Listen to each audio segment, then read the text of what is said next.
सोचो जरा, पैसा हम सबकी जिंदगी का सबसे बड़ा हिस्सा है, लेकिन पैसे की बातें करते ही दिमाग घूम जाता है। बजट, टैक्स, इन्वेस्टमेंट, इंश्योरेंस, सब कुछ इतना कॉम्प्लिकेटेड लगता है कि समझ ही नहीं आता कहां से शुरू करें। यहीं पर लेट्स टॉक मनी आपकी लाइफ का गेम चेंजर बन जाती है। मोनिका हलन इस किताब में हमें ऐसे समझाती हैं जैसे कोई दोस्त बैठकर हमें हमारे ही पैसों की पूरी कहानी बता रहा हो। न कोई मुश्किल शब्दों का झंझट, न कोई बोरिंग थ्योरी, बस इजी और प्रैक्टिकल बातें जो आप आज से ही अपनी लाइफ में अप्लाई कर सकते हो। अगर आप भी चाहते हो कि पैसा सिर्फ सर्वाइव करने का टूल न रहकर आपके सपनों तक पहुंचने का रास्ता बने, तो ये ऑडियो बुक आपके लिए है। रेडी हो? चलो शुरू करते हैं अपनी मनी की मास्टर क्लास। बिल्कुल सिंपल, बिल्कुल रिलेटेबल और बिल्कुल आपके लिए। Introduction. Debt, equity, asset, investment, ये 4 शब्द सुनते ही ज्यादातर लोगों का सिर घूम जाता है। लगता है सब बेकार है और इनके बारे में जानने की बिल्कुल भी इच्छा नहीं होती। लेकिन सच ये है कि इनसे भागना नामुमकिन है। जितना जल्दी आप इनसे दोस्ती कर लेंगे, उतना आसान आपकी फाइनेंशियल लाइफ हो जाएगी। पैसा डरावना सिर्फ तब लगता है जब हम उसे समझने की कोशिश नहीं करते। इस समरी में आप जानेंगे कि पैसों का मैनेजमेंट कितना आसान हो सकता है और ये 4 बड़े शब्द असल में कितने सिंपल हैं। The money order. सोचिए, क्या कभी आपकी जिंदगी में ऐसा वक्त आया है जब आप पैसों की चिंता से पूरी तरह फ्री थे? ऑफिस जाते वक्त बिल्स का टेंशन, बस का किराया बढ़े तो मायूसी, और कैफे में पेस्ट्री देखकर भी मन ये सोचने लगे कि पैसे बचा लो। मजे करने की जगह हर बार दिमाग सिर्फ टेंशन ही देता है। ऐसा लगता है जैसे पैसों की प्रॉब्लम कभी खत्म ही नहीं होगी। लेकिन असल में सॉल्यूशन है। फाइनेंस रॉकेट साइंस नहीं है। आप खुद अपनी फाइनेंशियल लाइफ को आसानी से कंट्रोल कर सकते हैं। इसे एक मनी बॉक्स या पिगी बैंक की तरह सोचिए। आप इसमें अपनी कमाई डालते हैं और फिर रेंट, रोजमर्रा के खर्चे और इमरजेंसीज में निकालते हैं। महीने के अंत में अगर कुछ बच जाए तो वही आपके फ्यूचर गोल्स, जैसे बच्चों की पढ़ाई या आपकी रिटायरमेंट लाइफ, के काम आ सकता है। पैसे, यहाँ लोग अक्सर एक बड़ी गलती करते हैं। जैसे ही महीने के आखिर में पैसा बचता है, सीधा इन्वेस्टमेंट के बारे में सोचने लगते हैं। स्टॉक्स, पेंशन प्लान्स या म्यूचुअल फंड्स, और सोचते हैं यही सबसे सही तरीका है। हाँ, इन्वेस्टमेंट जरूरी है, लेकिन ये पहला स्टेप नहीं है। सबसे पहले आपको अपने बचे हुए पैसों से इमरजेंसी फंड बनाना चाहिए। मेडिकल इमरजेंसी, नौकरी जाने का रिस्क या फैमिली में किसी मुश्किल वक्त में यही पैसा आपके काम आएगा। इन्वेस्टमेंट तो बाद में भी किया जा सकता है, लेकिन सबसे पहले आपको ये इंश्योर करना होगा कि किसी भी अनएक्सपेक्टेड सिचुएशन में आपके पास सर्वाइवल के लिए स्ट्रॉन्ग बैकअप हो। Don't stash that cash. इस किताब की ऑथर मोनिका और उनकी दोस्त अनु दोनों एकदम अलग दुनिया के इंसान हैं। मोनिका हर चीज प्लान करके करती हैं, जबकि एंज पूरी तरह केयर फ्री है। सिंगल पेरेंट है, फ्रीलांस डिजाइनर है, और पैसों की बातें उसे उतनी ही बोरिंग लगती हैं जितना हमें सुबह जल्दी उठना। एक दिन लंच पर अनु ने पहली बार पैसों की टेंशन ओपनली शेयर की। उसने कहा, मुझे समझ ही नहीं आता मेरा पैसा कहाँ जाता है। बैंक में आता तो है, लेकिन फिर गायब हो जाता है। अब ये बात सिर्फ अनु की नहीं है। सच बताओ, क्या आपके साथ भी ऐसा होता है? महीने की सैलरी आती है और कुछ ही दिनों में पता नहीं चलता कहाँ उड़ गई। फिर आप सोचते हो, यार मेरे पास बचाने के लिए पैसे ही नहीं है। असल प्रॉब्लम यह है कि अनु और हमारे जैसे लोगों के पास खर्च करने का कोई सिस्टम नहीं है। हम बस पैसा खर्च करते जाते हैं, हिसाब रखते नहीं, और जब बचता नहीं तो गिल्ट अलग। अब सच ये है, खर्च का हिसाब रखना बोरिंग तो लगता है, लेकिन बेहद जरूरी है। हम सोचते हैं कि हम फिजूल खर्च नहीं हैं, लेकिन जैसे ही सेल का बोर्ड देखते हैं या ग्रोसरी में ऑफर दिखता है, बिना सोच खरीदारी कर डालते हैं, और महीने के आखिर में रोना रोते हैं कि पैसे कहाँ गए। अनु को एक्सपेंसेस लिखना झंझट लगता था, और सच कहें तो ज्यादातर लोग यही गलती करते हैं। इसीलिए मोनिका ने एक सुपर इजी तरीका निकाला। उन्होंने अपने पैसों को 3 हिस्सों में बांटा: इनकम, स्पेंडिंग और सेविंग। सुनने में सिंपल लगेगा, लेकिन यही सिंपलिसिटी गेम चेंजर है।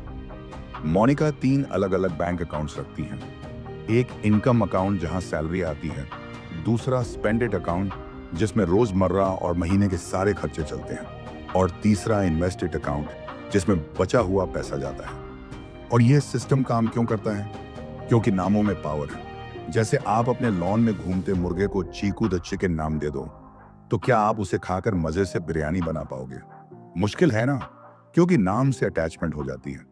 बिल्कुल ऐसे ही जब पैसे को लेबल्स मिलते हैं तो आप बेवजह उसे खर्च करने से रुक जाते हैं। मोनिका की स्ट्रेटेजी सिंपल है। सैलरी आते ही इनकम अकाउंट से उतना पैसा स्पेंड अकाउंट में डाल दो जितना जरूरी है, बाकी इन्वेस्ट अकाउंट में डाल दो और भूल जाओ।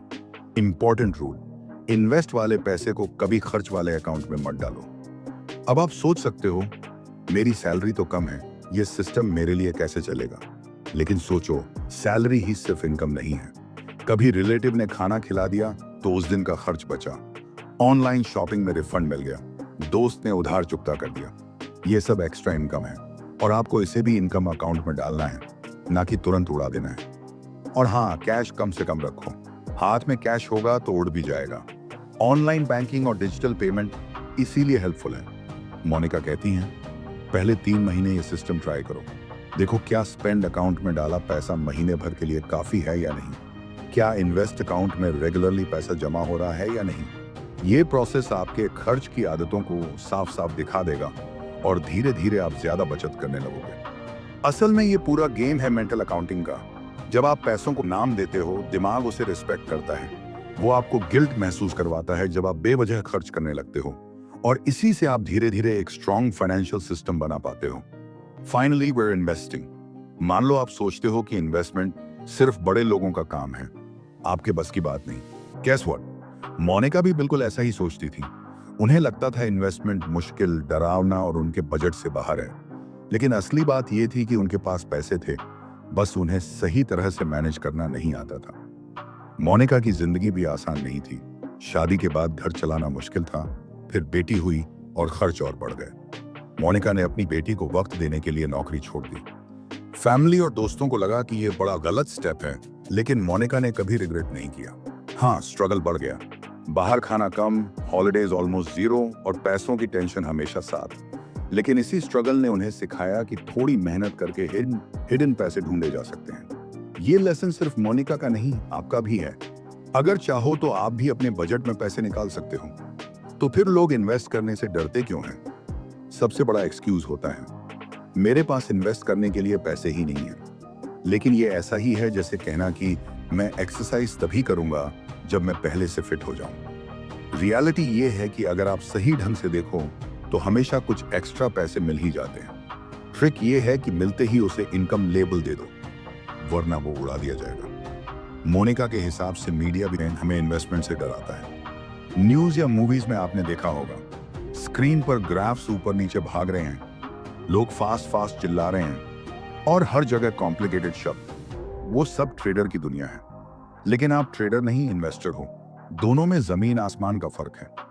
तो सिंपल रूल, इन्वेस्टमेंट को इन्वेस्टर की नजर से समझो, सवाल पूछो, एक्सपर्ट्स से सीखो, और सबसे इंपॉर्टेंट, इन्वेस्टमेंट आपकी फाइनेंशियल प्रॉब्लम सॉल्व कर सकता है, बस आपको उसे अपने लाइफ गोल से जोड़ना है। सोचो, क्या ये इन्वेस्टमेंट आपके बच्चे की कॉलेज फीस भर सकता है, या अगले 5 साल में आपकी नई कार खरीदने में मदद कर सकता है? ऐसे सवाल आपके इन्वेस्टमेंट जर्नी के कंपास बनते हैं। मुझे कितना इन्वेस्ट करना चाहिए से ज्यादा जरूरी है ये समझना कि क्यों इन्वेस्ट कर रहे हो और कितने टाइम के लिए। इन्वेस्टमेंट शुरू करने का सबसे सही वक्त अभी है। ये बिल्कुल एक्सरसाइज की तरह है, जितनी जल्दी शुरू करोगे उतना जल्दी रिजल्ट मिलेगा। अगर अभी भी डर लग रहा है तो मोनिका का मेंटल अकाउंटिंग हैक ट्राई करो। अपने इन्वेस्टेड अकाउंट को 3 पार्ट्स में डिवाइड कर दो। ऑलमोस्ट देयर वो गोल्स जिन पर आप 2 से 3 साल में पैसा खर्च करोगे, जैसे घर लेना या वेकेशन पर जाना। इन समटाइम 3 से 7 साल वाले गोल्स, जैसे बच्चों की कॉलेज फीस या कोई बड़ा प्लान। फार अवे वो गोल जो बहुत दूर लगते हैं, जैसे रिटायरमेंट। अभी दूर लग रहा है, लेकिन धीरे धीरे वो दिन भी आ ही जाएगा। इंपॉर्टेंट बात यह है कि आपको हर गोल का एग्जैक्ट नंबर पता हो, ये जरूरी नहीं है, बस अंदाजा होना काफी है। जब आपको पता होगा कि आपका पैसा किस डायरेक्शन में जा रहा है, तो आप ऑटोमेटिकली स्मार्ट फाइनेंशियल डिसीजंस लेने लगोगे। Let's dejargon investing. सोचो, मोनिका एक दिन अपने फेवरेट सैलून में बाल कटवा रही थी। तभी उनकी हेयर स्टाइलिस्ट क्लारा ने कहा, यार मुझे लगता है मैं अपना पैसा सही से इस्तेमाल नहीं कर पा रही हूँ। अब क्लारा की लाइफ कम्फी थी, सब कुछ चल रहा था, लेकिन दिल में एक कमी थी, और सबसे बड़ा इशू, उसे फाइनेंस की बातें बिल्कुल बोरिंग लगती थी। क्लारा को लगता था वो इतनी डम है कि इन चीजों को समझ ही नहीं सकती। मोनिका को तभी समझ आया कि यही वजह है कि इतने सारे लोग फाइनेंशियल स्किल्स डेवलप नहीं करते। प्रॉब्लम स्किल की नहीं है, प्रॉब्लम इंटरेस्ट की है। जब तक आप सीखना नहीं चाहोगे, लोग आपको कंफ्यूज करके फायदा उठाते रहेंगे। नॉलेज ही पावर है। तो चलो फाइनेंस के 3 बेसिक कॉन्सेप्ट को इजी लैंग्वेज में समझते हैं। डेट, इक्विटी और रियल एसेट्स। डेट मतलब उधार, आपने बैंक से लोन लिया या क्रेडिट कार्ड स्वाइप किया, यही डेट है। इक्विटी मतलब ओनरशिप, किसी बिजनेस में हिस्सा और उसका रिस्क उठाना। डेट और इक्विटी मिलकर कहलाते हैं फाइनेंशियल एसेट्स। और फिर आते हैं रियल एसेट्स, जिन्हें आप छू सकते हो, सोना, जमीन, घर।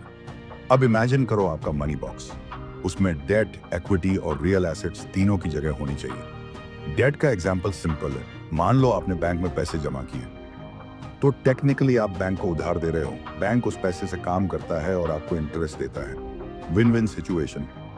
अब आते हैं गोल्ड पर। इंडिया में सोने का क्रेज सबको पता है, और हाँ, इन्फ्लेशन यानी महंगाई का असर सोने पर जनरली पॉजिटिव होता है।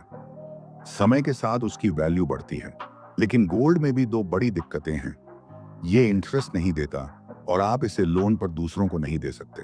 मतलब पैसा सिर्फ तब बनेगा जब गोल्ड की कीमत बढ़े। अगर आपने 3 साल पहले गोल्ड खरीदा और आज बेच दिया, तो शायद रिटर्न सिर्फ 2 से 3% ही हो। इसीलिए मोनिका मानती हैं कि गोल्ड जरूरी है, बट सिर्फ रीजनेबल अमाउंट। उनके हिसाब से इन्वेस्टेड अकाउंट का 5 से 10% से ज्यादा गोल्ड में नहीं डालना चाहिए। अब बात करते हैं रियल एस्टेट की। बहुत लोगों ने प्रॉपर्टी से पैसा बनाया है, लेकिन इसमें रिस्क भी उतना ही बड़ा है। मोनिका के दोस्त डैन का ही एग्जाम्पल ले लो। उसने अपने इनकम का 40% लगाकर एक फ्लैट खरीदा, लोन भी लिया और फिर बैंक को कोलैटरल देने के लिए अपना घर तक गिरवी रख दिया। प्रॉब्लम यह थी कि डैन जल्द ही रिटायर होने वाला था और उसके पास ईएमआई भरने का कोई स्टेबल प्लान नहीं था। उसने ये स्टेप सिर्फ इसलिए लिया क्योंकि सब कर रहे थे। रियल एस्टेट का ट्रेंड चल रहा था और उसकी वाइफ भी पुश कर रही थी। Ego plus pressure equal to bad decision. Dan लगातार उस फ्लैट पर रेनोवेशन और रिपेयर में पैसे उड़ाता रहा, सिर्फ इसलिए क्योंकि लोग क्या कहेंगे वाली सोच थी। और जब मार्केट डाउन हो गया तो फंस गया। फ्लैट बेचने की सोच रहा था, लेकिन तब तक पैसा डूब चुका था। लेसन, रियल एस्टेट हर किसी के लिए नहीं है। इसमें मेंटेनेंस, प्रॉपर्टी टैक्स, इंश्योरेंस, सबका खर्चा है। ये एक लॉन्ग टर्म गेम है, इंस्टेंट रिचनेस का शॉर्टकट नहीं। सिर्फ इसलिए मत इन्वेस्ट करो कि आपके दोस्त इसमें पैसा कमा रहे हैं। हो सकता है लक उनके साथ हो, लेकिन आपके साथ नहीं। सो फाइनल टिप, इन्वेस्टमेंट से पहले सिर्फ एक्साइटमेंट या इमोशंस पर मत चलो। बार बार सोचो, नंबर्स देखो और तभी decision low. Putting it all together. सोचो, आप एक बफे में हो, हर कोई वही ले रहा है जो उसे पसंद है। 15 साल की लड़की शायद प्लेट में फ्राइड चिकन और मिठाई भरेगी, वहीं उसकी माँ हेल्दी सलाद चुनेगी। जैसे खाने की चॉइस अलग अलग होती है, वैसे ही हमारे खर्चे भी अलग अलग होते हैं। अब रूल सिंपल है, सिर्फ इसलिए मत खरीदो कि आपके पास पैसा है। हर चीज आपके मनी बॉक्स में फिट होनी चाहिए। मतलब वही चीज लो जो सच में काम की हो। अब सवाल है, कैसे डिसाइड करें कि कोई प्रोडक्ट या इन्वेस्टमेंट खरीदने लायक है या नहीं? इसके लिए 3 गोल्डन रूल्स याद रखो। पहला, कॉस्ट यानी कीमत। कॉस्ट सिर्फ प्राइस टैग नहीं होती। 3 तरह की कॉस्ट होती है। प्रोडक्ट कॉस्ट मतलब सिंपल प्राइस, जैसे बस का टिकट। ऑन गोइंग कॉस्ट मतलब वो एक्स्ट्रा पैसे जो बार बार देने पड़ते हैं, जैसे मेंटेनेंस या इन्वेस्टमेंट चार्जेस। एग्जिट लोड यानी अगर बीच में कॉन्ट्रैक्ट तोड़ना पड़े तो जो पैसा देना होगा। एग्जाम्पल, लाइफ इंश्योरेंस बीच में छोड़ दी तो कंपनी आपको एक्स्ट्रा चार्ज करेगी। दूसरा, रिटर्न। इन्वेस्टमेंट का मेन मकसद रिटर्न ही होता है, लेकिन बीवेयर, एब्सोल्यूट नंबर्स के जाल में मत फंसो। अगर कोई एजेंट कहे 1 लाख इन्वेस्ट करो 5 लाख मिलेगा, तो सुनने में ड्रीमी लगता है। लेकिन सच ये है कि वो 5 लाख शायद 30 साल बाद आएगा। यानी वार्षिक रिटर्न सिर्फ 5.5%। क्लियर समझ लो, हाई रिटर्न हमेशा हाई रिस्क के साथ आते हैं। स्मॉल कंसिस्टेंट रिटर्न्स भी पावरफुल होते हैं। So don't fall for greed. तीसरा, एग्जिट कॉस्ट यानी बाहर निकलने का प्राइस। कई इन्वेस्टमेंट्स में लॉक इन पीरियड होता है। कॉन्ट्रैक्ट साइन करते वक्त कंपनी इंश्योर करती है कि आप पैसे डालते रहो। अगर बीच में क्विट किया तो पैसा कट सकता है या पूरा वापस भी ना मिले। एग्जाम्पल, ट्रेडिशनल लाइफ या चाइल्ड पॉलिसी। इसीलिए साइन करने से पहले हर क्लॉज ध्यान से पढ़ो। कंक्लूजन, तो अब तक आपने पैसे की पूरी कहानी सुन ली।